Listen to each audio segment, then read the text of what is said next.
6 ঘন্টা বন্ধ আর 30-এর বেশি ফ্লাইট বাতিলের চাপ সামাল দিতে ব্যস্ত শাহজালাল আন্তর্জাতিক বিমানবন্দর। তার উপর যুক্ত অতিরিক্ত যাত্রী চাপ।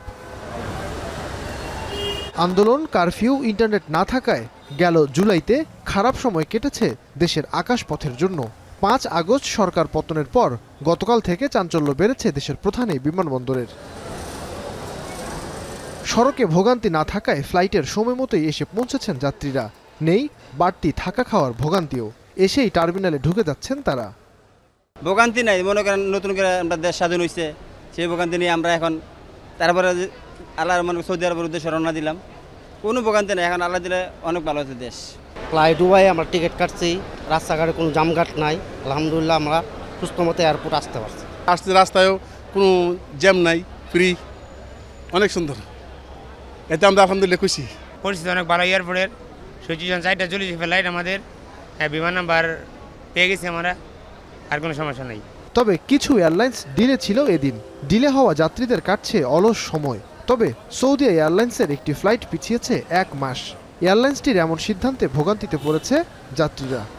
আমাদের ফ্লাইট ছিল আজকে সকাল 10:40। আমাদের ফ্লাইট আমরা গত রাত্রে 8টায় আমরা এখানে উপস্থিত ছিলাম, কিন্তু সারা রাত আমরা অপেক্ষা করছি আমাদের সকালে ফ্লাইট, কিন্তু সকালে আমাদের ফ্লাইট পাই নাই আমরা। ছিল 7 তারিখ সকাল 8:15-তে।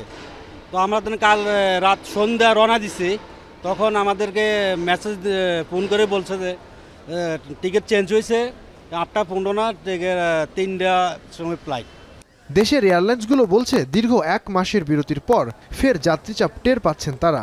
আপাতত অভ্যন্তরীণ রুটে যাত্রী চলাচল বাড়লেও শিগগিরই আন্তর্জাতিক রুটেও যাত্রী বাড়বে বলে প্রত্যাশা তাদের। বর্তমানে আসলে ফিজিক্যালি আমরা যেটা দেখছি সেটা অভ্যন্তরীণ রুটে আমাদের দেখছি, বাট ইন্টারন্যাশনালি আসলে এটা আরও কয়েকদিন পরে এফেক্টটা বোঝা যাবে। বিকজ ইন্টারন্যাশনাল নর্মালি যেটা করে একটা প্রি প্ল্যান, একটা ট্রাভেল প্ল্যান থাকে, এবং সেই জায়গাটা থেকে যেহেতু গত 1 মাস ধরে একটা অস্থিরতার মধ্যে ছিল আসলে অনেকে, যারা প্রবাসী যারা আছেন তারা আসলে অনেকে দেশে আসবেন কি আসবেন না, মানে এই ধরনের একটা মানে কনফিউশনের মধ্যে ছিল। সেই কনফিউশনটা ইতিমধ্যে দূর হয়ে গেছে। যাত্রী চাপ বাড়ার সাথে সাথে টিকিটের দামের পালেও হাওয়া লাগতে শুরু করেছে। নাইমা বীর, এখন, ঢাকা। শিয়া বাটার ও ভিটামিন ই সমৃদ্ধ lily glam beauty soap. Lily, always beautiful.